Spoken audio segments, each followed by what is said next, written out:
Assalamualaikum warahmatullahi wabarakatuh. My name is Andi Mutmainna. I am from PBI 34. Today I will explain 4 topics about ESP. I will explain about English for specific purposes now, the development of ESP journal, the future of ESP, and ESP in Indonesia. For the first, I will explain about English for specific purposes now. There is currently no dominating move on ESP. In ESP, such register analysis, discourse and rhetorical analysis, skill-based approach, and learning-centered approach. There is a wide agreement that ESP has a role in ELT.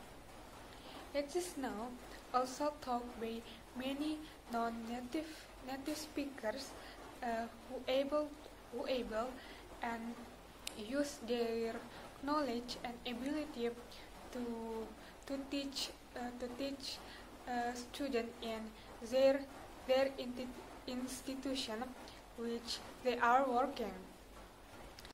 Material production and text analysis of both spoken and written text still predominate in ESP.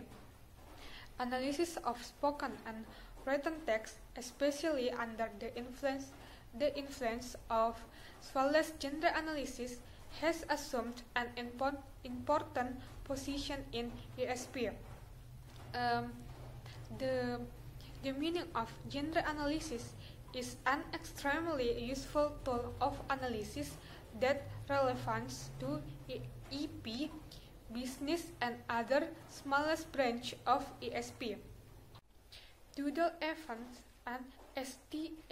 John stressed that one major change has been the emergence of business English as a major strand of ESP teaching.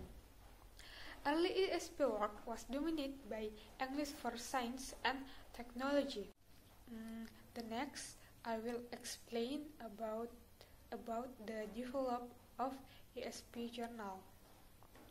Since 1980, there has been a number of journals in ESP, such as ESP International Journal, ESP Asian Journal, and Japan Journal.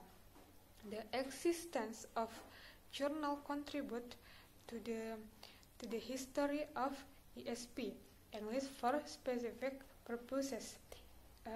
Martin Hewings telah melakukan penelitian pada tahun 2002 dan ada 2 bidang yang dianalisis dalam penelitian tersebut. Yang pertama adalah the geographical origin of the paper and the topic focus on. Now, the first I will explain about author and geographical origins of papers. The following figure shows the country of origin of the paper broken down initially into the percentage from the United States, United Kingdom, and other countries. We can see the diagram in volume 1 until 5. 40% come from the United States, 25% come from the United Kingdom, and other 35%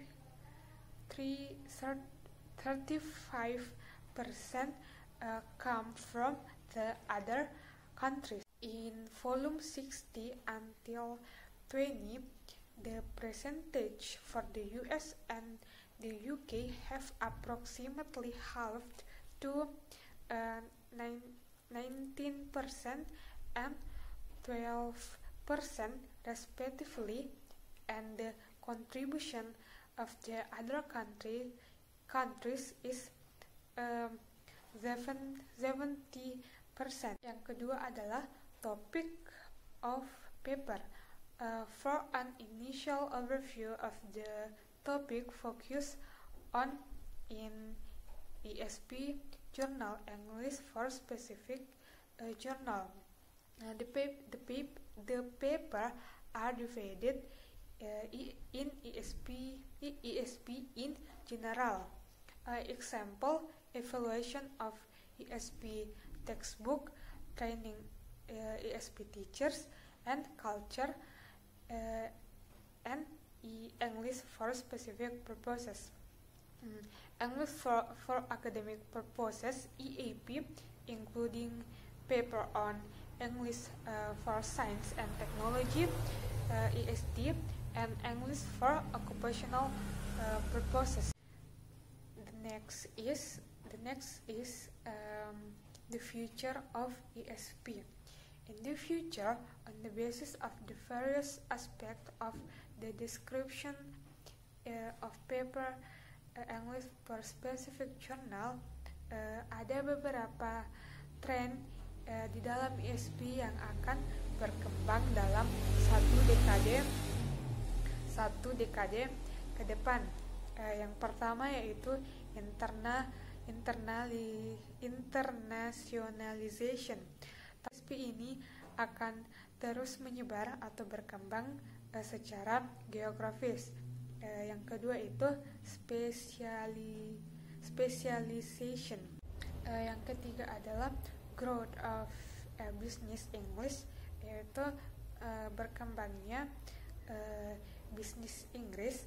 Yang keempat yaitu continued influence of gender analysis, corpus analysis, and systematic functional linguistic.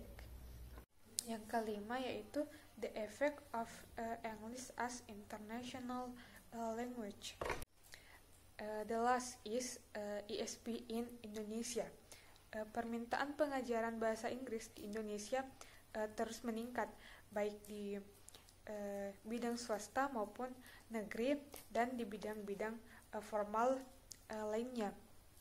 Meskipun permintaan pengajaran bahasa Inggris di Indonesia terus meningkat, tapi belum adanya penelitian yang cukup dalam bidang English for specific purposes ini, khususnya dalam kebutuhan pelajar dan kebutuhan orang-orang yang memang harus memiliki kemampuan untuk belajar bahasa Inggris di bidang ESP. I think just all for me. Thank you very much. Wassalamualaikum warahmatullahi wabarakatuh.